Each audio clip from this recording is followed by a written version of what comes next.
Assalamualaikum warahmatullahi wabarakatuh. Kali ini kita akan mempelajari tema 1, indahnya kebersamaan. Subtema 2, kebersamaan dalam keberagaman.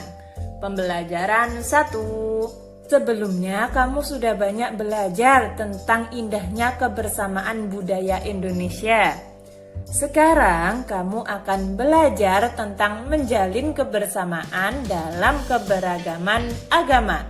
Suku, budaya, dan agama yang berbeda tidak menghalangi Udin, Siti, Dayu, Beni, Lani, dan Edo menjalin kebersamaan.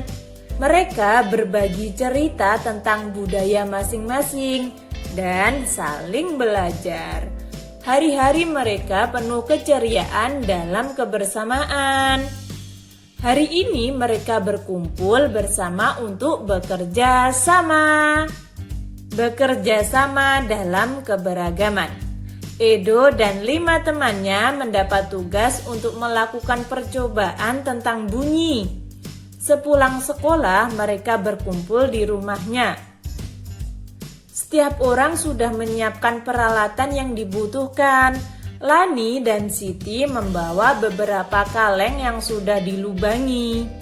Udin dan Beni membawa benang kasur. Mereka berkumpul di halaman depan rumah. Keenam sekawan siap bekerja sama melakukan percobaan. Saat percobaan akan dimulai, tiba-tiba terdengar azan. Siti dan Udin meminta izin teman-temannya untuk sholat. Teman-temannya mengizinkan mereka untuk melakukan ibadah. Edo meminjamkan ruang makanannya untuk digunakan Siti dan Udin sholat. Meskipun Edo beragama Katolik, ia tidak keberatan rumahnya dipakai untuk sholat. Beni yang beragama Kristen, Dayu yang beragama Hindu, dan Leni yang beragama Buddha menunggu dengan sabar temannya beribadah. Keenam sahabat selalu menghargai satu dengan yang lain. Tiba saatnya keenam sekawan melakukan percobaan. Setiap orang menunjukkan tanggung jawabnya dalam bekerja. Tidak ada satupun di antara mereka yang duduk diam atau memberi perintah saja. Semuanya ikut bagian dalam percobaan. Saat Dayu membutuhkan pertolongan memotong benang, Udin datang membawa gunting. Saat Edo kesulitan menalikan benang di kaleng, Siti ikut membantu. Keenam sahabat bekerja sama dengan semangat. Mereka hidup rukun, saling membantu meskipun berbeda agama. Bacalah setiap paragraf dan tulislah gagasan pokok dan gagasan pendukungnya pada diagram yang telah disediakan. Gagasan pokok, gagasan pendukung. Mungkin teman-teman ada yang lupa apa itu gagasan pokok dan gagasan pendukung. Mari kita bahas lagi. Gagasan pokok adalah ide utama yang dibahas dalam suatu bacaan, dapat berupa kalimat inti atau berupa pokok paragraf. Sedangkan gagasan pendukung adalah uraian atau tambahan informasi untuk gagasan pokok. Mari kita amati paragraf pertama.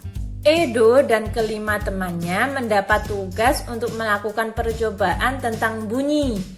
Itu termasuk gagasan pokok atau gagasan pendukung? Ya, benar sekali, itu termasuk gagasan pokok. Sedangkan kalimat sepulang sekolah mereka berkumpul di rumahnya sampai akhir itu adalah gagasan pendukung. Dapat kita lihat bahwa kalimat sepulang sekolah mereka berkumpul di rumahnya sampai bawah itu adalah penjabaran dari kalimat Edo dan kelima temannya mendapat tugas untuk melakukan percobaan tentang bunyi.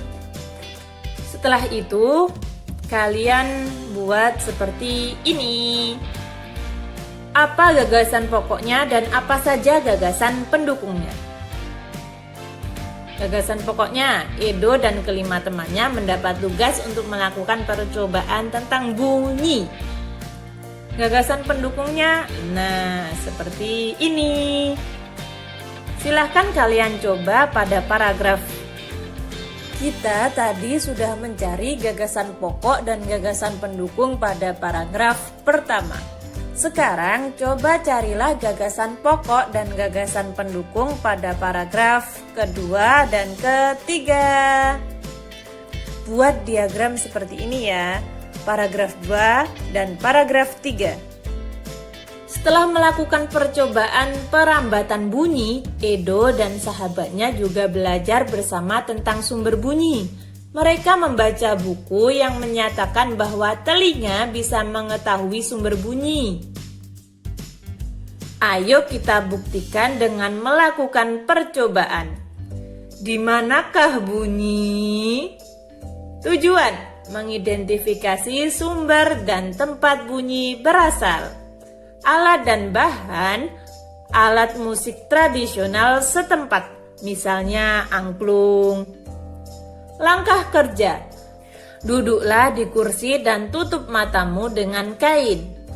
Mintalah temanmu untuk memainkan alat musik tradisional di sekitarmu. Tunjuklah tempat yang kamu anggap sebagai asal bunyi. Berapa kalikah kamu menebak dengan tepat? Silahkan mencoba. Indra pendengar atau telinga. Kita wajib bersyukur kepada Tuhan Yang Maha Esa karena telah menciptakan bentuk tubuh yang paling sempurna. Salah satunya adalah kita diberi indera pendengar. Dengan menggunakan indera ini, kita bisa mendengar berbagai suara, seperti kicauan burung, suara air mengalir, dan musik. Apa saja bagian dan fungsi indera pendengar? Ada yang tahu? Bagaimana telinga merasakan getaran? Semua bunyi membuat udara bergetar. Getaran bunyi mengenai gendang telinga yang berupa selembaran kulit tipis. Saat itulah gendang telingamu juga mulai bergetar. Getaran dari gendang telingamu menjadi lebih besar di telinga tengahmu dan diubah menjadi pesan-pesan listrik di telinga dalammu. Dengan indera pendengar, kita dapat mendengar bunyi-bunyi yang berbeda. Keanekaragaman bunyi yang berasal dari tempat ibadah dapat pula kita dengarkan. Segala macam bentuk bunyi berasal dari benda yang bergetar. Getaran dari suatu benda akan mengakibatkan udara di sekitarnya bergetar. Getaran tersebut menimbulkan gelombang bunyi di udara. Benda-benda yang bergetar dan menghasilkan bunyi disebut sumber bunyi. Bunyi dapat merambat melalui benda padat, benda cair, dan benda gas. Tetapi bunyi tidak dapat merambat pada ruang hampa. Indonesia terdiri atas keragaman agama. Perbedaan yang ada membuktikan toleransi di antara pemeluknya. Belajar dari cerita. Pak Burhan selalu memulai kegiatan di kelas dengan berbagi cerita. Bukan Pak Burhan yang bercerita, tetapi anak-anak di kelas yang bergantian bercerita. Berbagai cerita selalu dinantikan oleh anak-anak. Semua ingin memperoleh kesempatan bercerita. Pagi ini Pak Burhan mengajak anak-anak berbagi cerita seputar Hari Raya. Sehari sebelum hari Natal, yaitu di tanggal 24 Desember, aku dan keluarga berkumpul di rumah Opa, ujar Edo. Di hari itu, Oma pasti memasak makanan spesial yang jarang dimasaknya di hari lain. Papeda juga menjadi makanan spesial yang dihidangkan di malam Natal. Kami sekeluarga berkumpul hingga larut malam dan mengakhiri malam dengan berdoa. Nah, Kalau di hari Natal pada tanggal 25 Desember, kami sekeluarga pergi beribadah Natal di gereja. Wah, ternyata hampir sama seperti hari raya Idul Fitri ya, ujar Siti. Kami pun di hari Idul Fitri selalu berkumpul dan saling memohon maaf dengan kerabat dan saudara setelah ibadah di masjid, tambahnya. Iya ya, sama seperti Edo pada hari Natal.